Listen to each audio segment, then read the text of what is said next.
ఇంత పెద్ద పోరాటం జరుగుతుంటే సహజంగా ప్రజాస్వామిక లక్షణాలున్న ప్రభుత్వం అయితే వారిని పిలవాలి, మాట్లాడాలి, వారి ఆందోళనలను విరమింపజేసే ఆలోచన చేయాలి.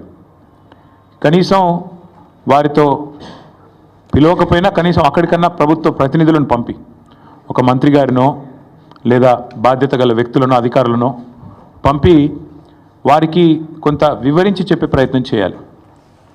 కానీ ఈ ప్రభుత్వ వైఖరి ఎట్లా ఉంది? ఆందోళనలు చేస్తున్న విద్యార్థులను పట్టుకొని గుంటనక్కలు, అక్కడ జింకలు లేవు, గుంటనక్కలు ఉన్నాయని స్వయంగా ముఖ్యమంత్రి గారు మాట్లాడుతున్నారు. ఇంకొక మంత్రి గారు అయితే పేమెంట్ బ్యాచ్ అని చెప్పి విద్యార్థులను చిన్నగా చేసే విధంగా, వాళ్ళని అల్పంగా చూపే విధంగా ఇంకొక మంత్రి గారు నోరు బారేసుకుంటారు. ఉప ముఖ్యమంత్రి గారు అక్కడ జంతువులే లేవు, అదంతా ఏఐ జనరేటెడ్, ఆర్టిఫిషియల్ ఇంటెలిజెన్స్ ద్వారా జనరేట్ అయిన ఇమేజెస్ అని తన కృత్రిమ మేధస్సును ఆయన బయట పెట్టుకున్నాడు.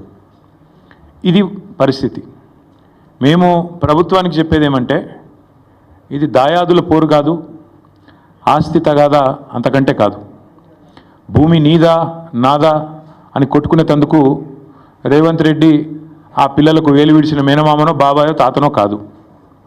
రేవంత్ రెడ్డి ఈరోజు 4 కోట్ల మంది ప్రజలున్న ఈ రాష్ట్రానికి ముఖ్యమంత్రి.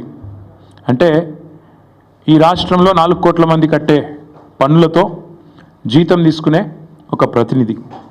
నిజంగా చెప్పాలంటే రూలింగ్ పార్టీ అని మా పెద్దలు కేసీఆర్ గారు ఎప్పుడు చెప్తుంటారు, రూలింగ్ పార్టీ కాదు సర్వింగ్ పార్టీ అని పిలవాలంటారు. ముఖ్యమంత్రి అనేవాడు ఈ రాష్ట్రానికి బాసో, ఈ రాష్ట్రానికి నియంతనో, చక్రవర్తో, రాజో కాదు.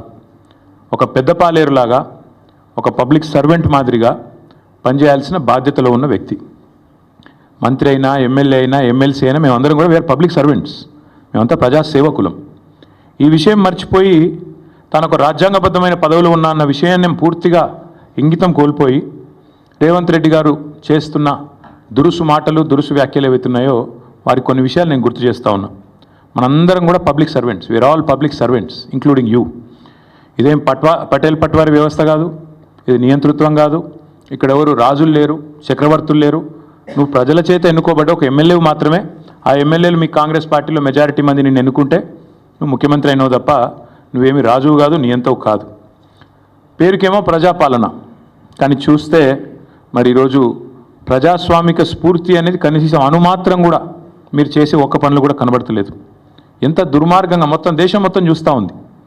ప్రజాపాలన అనే అర్థానికి పాత్ర వేసి బుల్డోజర్లతో, జేసీబీలతో మేము పాలకులం, మీరంతా నా కాలి కింద చెప్పులాగా ఉండాలనే విధంగా మీరు బానిసలు అన్నట్టుగా ఒక విచిత్రమైన మానసిక రోగంతో కదా బాధపడుతున్నట్టుగా రేవంత్ రెడ్డి గారి ప్రభుత్వ వ్యవహారం ఉంది.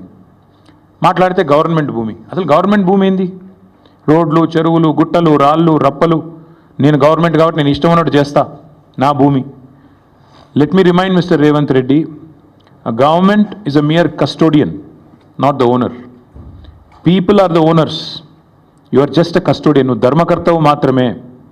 ప్రజల సొమ్ముకు, ప్రభుత్వ భూమి అంటే ప్రజల సొమ్ము అది కాబట్టి ప్రజల సొమ్ముకు నువ్వు ధర్మకర్తవు మాత్రమే. You are a mere custodian for a very short time.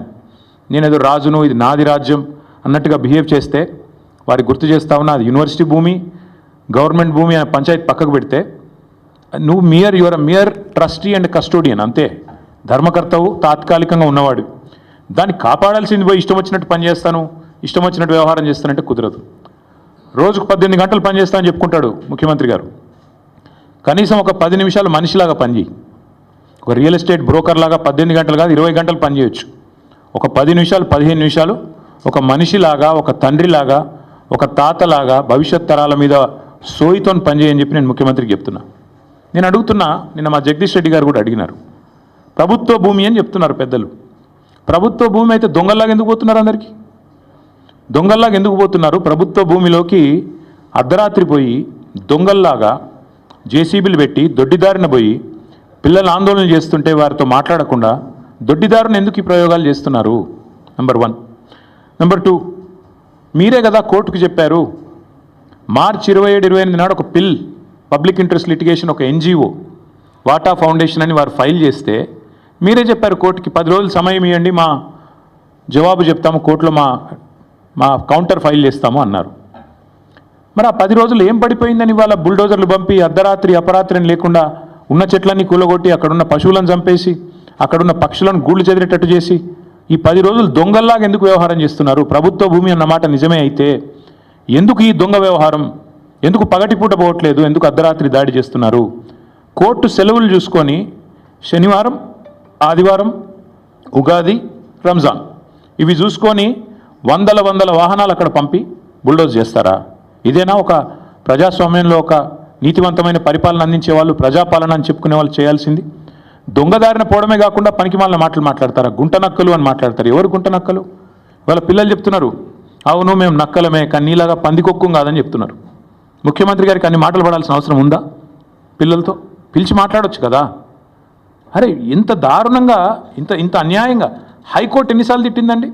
ఈ హైడ్రాతోని వీకెండ్స్ పని చేసుకుంటా, శనివారాలు ఆదివారాలు పని చేసుకుంటా, కోర్టు సెలవు దినాల నాడు హైడ్రాతో మీరు కొడుతున్నారు పేదల ఇండ్లు, ఇంకోసారి పిచ్చి చేస్తే హైడ్రాను రద్దు చేసి పారిస్తాను కూడా హైకోర్టు చెప్పలేదా? అయినా మీకు బుద్ధి రాదా నీ ప్రభుత్వానికి? బుల్డోజర్లు ఎందుకు పోతున్నాయి ఆదివారాలు శనివారాలు ప్రజల మీదకి? అంటే ఎన్నిసార్లు కోర్టు చెప్పినా, హైకోర్టు చెప్పినా, సుప్రీంకోర్టు చెప్పినా నీకు బుద్ధి రాదా? ఇంగితం రాదా నీ ప్రభుత్వానికి?